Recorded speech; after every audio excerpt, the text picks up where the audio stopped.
কবরের প্রথম রাত ইসলামী বিশ্বাস অনুযায়ী অত্যন্ত গুরুত্বপূর্ণ এবং গভীর এক অভিজ্ঞতা। ইসলামে বলা হয় মৃত্যুর পর মানুষকে কবরের জীবনে প্রবেশ করতে হয়, যা বারাক বা অন্তর্বর্তীকালীন জীবন হিসেবে পরিচিত। কবরের প্রথম রাতের অভিজ্ঞতা।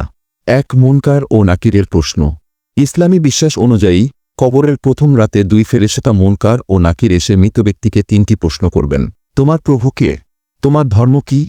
তোমার নবী কে?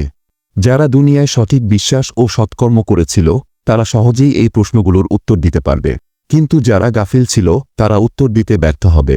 2. কবরের প্রশস্ততা বা সংকীর্ণতা। নবী মুহাম্মদ শাহ বলেছেন, যদি ব্যক্তি সৎকর্মশীল হয় তবে কবর তার জন্য জান্নাতের বাগানে পরিণত হবে, আর যদি পাপী হয় তবে কবর তার জন্য দোজখের গর্ত হয়ে উঠবে। 3. কবরের আযাব বা শান্তি।